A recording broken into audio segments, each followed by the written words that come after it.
Now at 6, battleground Michigan. Our state might be a must-win to get to the White House, and both campaigns know it. The Biden campaign sending Pete Buttigieg to West Michigan today, while the Trump campaign sent Ivanka Trump.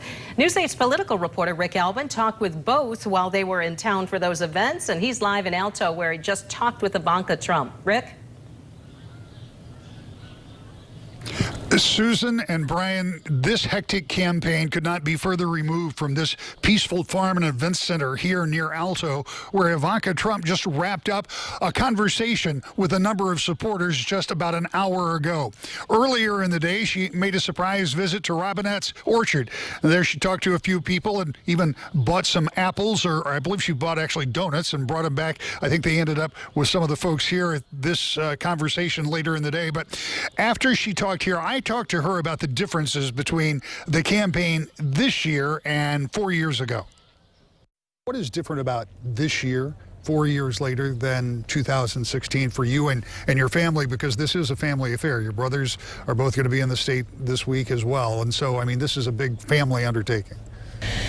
Well, I think the amazing thing about this election is that there's so much that's been accomplished in 3.5 years that it's really exciting to celebrate what's been done, the foundation that's been laid, and then how this president is going to build upon that for the future. Obviously, we've got this backdrop of a pandemic that we're battling back and working through, and the great American comeback. One-time Democratic candidate for president Pete Buttigieg was in Grand Rapids earlier in the day. He was stumping for the Biden-Harris ticket.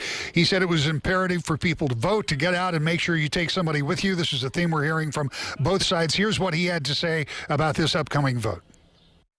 If there are people out there, and while it seems somewhat hard to believe, but it may be the case that people haven't decided.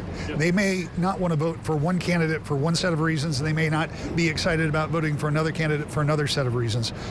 What do you say to them to close the deal? Because not to vote is also expressing an opinion. That's right, yeah. So withholding your vote basically means you want this chaos and this confusion to continue. Look, you might have had any number of candidates you were after in the primary. I know what it is to maybe have been competing or been for a competing candidate, but at the end of the day, the choice is so clear. The choice is so stark. And if there was ever an election to make sure that your voice is heard, it's now. The hectic pace of this campaign is probably somewhat due to the fact that the early voting that's going on now means the election is now. This is type of activity we would normally see in the final week, but in many cases, this is the final week. People are already voting. 1 million in the state already have. That's why I think you'll see a continued appearance of surrogates and principals in the state right through November 3rd, because as you pointed out at the top, Michigan may be a state that is a must-win, and it may be a must-win for both Republicans and Democrats. We're live near Alto. Rick Albin, News 8. Well, it certainly has been busy, that's for sure. Okay, Rick, thank you for the live report. Well, it's been busy here for both campaigns, as we've told you. Vice President Pence will be in Oakland County for a rally on Thursday. You remember last week. Tomorrow, Dr. Jill Biden will be making multiple stops in the Detroit area and Saginaw. Eric Trump will also be in Michigan tomorrow, hosting Make America Great Again events in Lansing and Ann Arbor. So very busy.